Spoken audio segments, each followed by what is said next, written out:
और वो छिपकली जो है वो इतनी मोटी सी थी, कभी वो मुझे एक दरवाजे की तरफ नजर आए, कभी वो मुझे दूसरी तरफ नजर आए। अच्छा, वही छिपकली, एक छिपकली मुझे उस कमरे में बार बार कहीं कहीं नजर आ रही है। जब देखा तो वो मशीन इतनी तेज चल रही, पहिया उसका इतना तेज चल रहा। तो कहने लगी कि उसका एक ज़ाहिर है हम लोग को खौफ था कि भाई चोर आए। उस ज़माने में, अब तो चोरियां होती रहती हैं तो डर ख़त्म हो गया, लेकिन उस वक्त चोरी का एक बहुत खौफ होता था। पढ़ने पढ़ाने वाले आदमी थे, उन्होंने कुछ पढ़ा और पढ़ के चारों तरफ फूका, तो उन्होंने कहा देखो तुम्हारे यहाँ पे कुछ असरात हैं। तो हमें किसी ने तंग नहीं किया, लेकिन उसके कुछ दिनों के बाद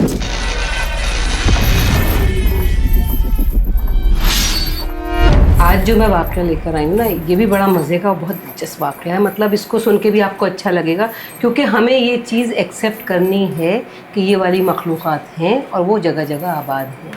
मतलब इंसान तो चलते फिरते रहते हैं, वो भी चलते फिरते होंगे लेकिन दिखाई नहीं देते। तो ये वाक़या मुझे भेजा है मुमताज़ साहिबा ने, ये कुरंगी में रहती हैं और माशाल्लाह से मतलब सीनियर ख़ातून हैं और बहुत अच्छी बातें करती हैं। तो उन्होंने मुझसे कहा कि बेटा मैं भी अपना वाक़या तुमको सुनाऊंगी, तो मेरी आवाज़ भी चलाना, मैं अपना नाम भी बताती हूँ। तो उनकी आवाज़ सुनिए पहले, फिर मैं आपको बताती हूँ कि ये कितना अच्छा वाक़या है और उन्होंने अपनी अपनी पर्सनल बात मुझसे शेयर की। अस्सलाम वालेकुम, कैसी हैं आप?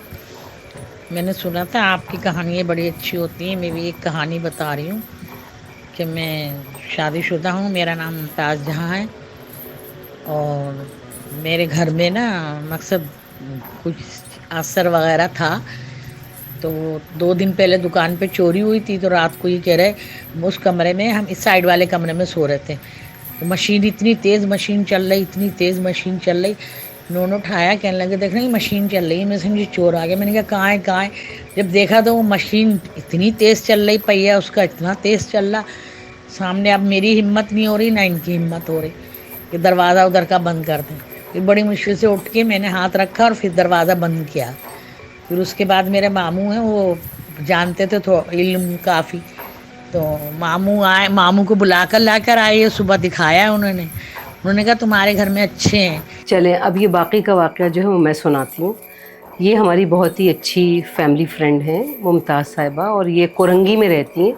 कराची में कोरंगी का इलाका जो बहुत मशहूर है, और ये कोरंगी में ये तकरीबन 80s का वाक़या है। और बहुत से ऐसी कराची में जगहें जो हॉन्टेड मशहूर हैं, लेकिन वो एक अच्छे इलाके में रहती हैं। और उन्होंने ये कहा कि उस ज़माने में कोरंगी इतना आबाद नहीं था, तो कुछ खाली जगह भी थी।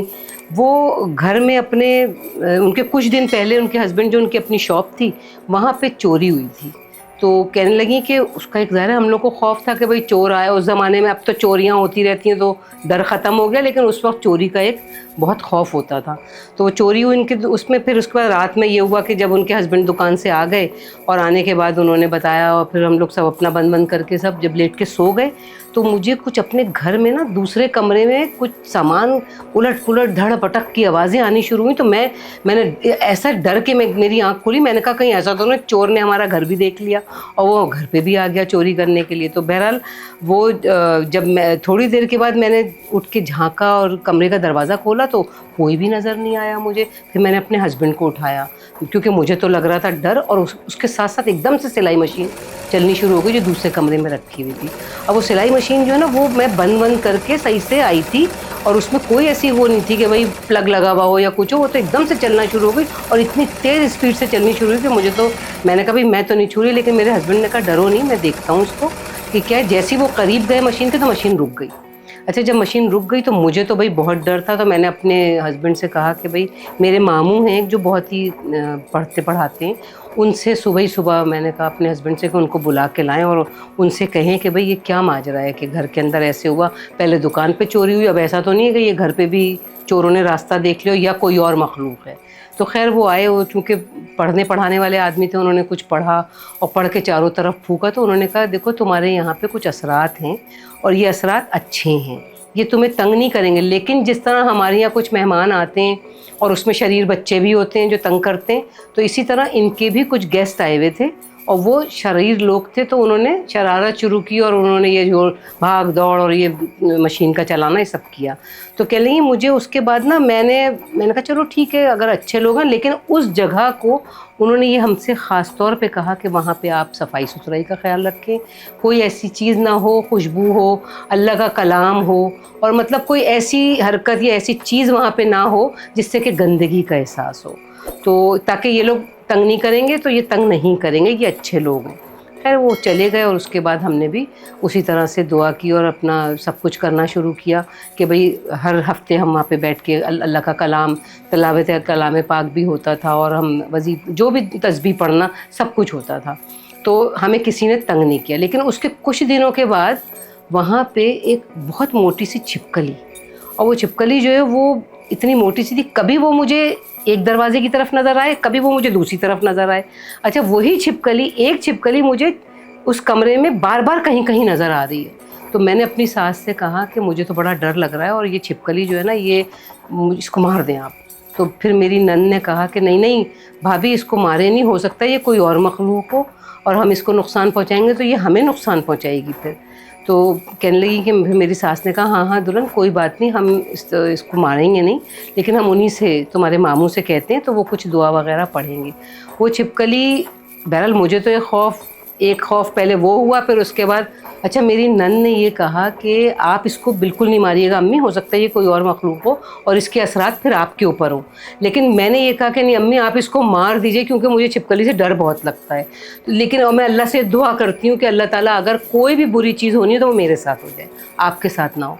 और ये कह के मेरी सास ने उसको मार दिया और जैसे उन्होंने मारा, हम लोग फिर, वो तो छिपकली तो गई लेकिन मुझे बुखार चढ़ गया और मुझे इतना तेज़ बुखार चढ़ा और मेरे सर के सारे बाल उलझ गए और इतने उलझ गए कि वो मतलब सुलझे ही नहीं किसी तरह से। खैर फिर हम गए दोबारा उन्हीं के पास, मामू के पास, और मामू से पूछा तो उन्होंने कहा कि देखो ये तुम लोगों ने गलत किया है, वो उसको मारना नहीं चाहिए था और उसको खामोशी से कहती हैं कि चले जाओ तो वो शायद चले जाती वो मखलूक। लेकिन अब ये कि ये बाल यहीं से काट दो, क्योंकि अगर इसको नहीं काटोगे तो ये इसी तरह उलझे उलझे बढ़ते रहेंगे और ये मज़ीद उलझते चले जाएंगे। खैर उन्होंने वो बाल हमारे कटवाए और उसके बाद फिर उन्होंने कुछ पढ़ वढ़ के फूका और कुछ जलाने के लिए भी कोई वहाँ पे तावीज़ वगैरह दिया। कोई कहा कि मगरिब के टाइम पे इस चिराग में डाल के इसको जला दें ताकि ये चीज़ जो है तुम लोगों को इफ़ेक्ट ना करे और वो बाल जो हैं वो सुलझे कभी नहीं। उनको फिर दफना दिया गया कहीं पे, लेकिन वो सुलझे कभी नहीं। तो इस तरह की मखलूक़ात होती हैं। तो इसलिए कोई भी चीज़ करने से पहले, किसी चीज़ को मारने से पहले अल्लाह ताला से माफ़ी मांगें और ये सोच लें कि भाई कहीं भी इस तरह का कोई चीज़ हमसे गलती हो जाए या हम किसी को नुकसान पहुंचा दें नागहानी में, तो उसकी हमें अल्लाह ताला हम माफ़ कर दें हमको। तो आप लोग प्लीज़ इन सब चीज़ों का ध्यान रखें और अपने घरों में अल्लाह के कलाम की हमेशा विर्द उसका जारी रखें और सफाई सुथराई का ख्याल रखें। शुक्रिया।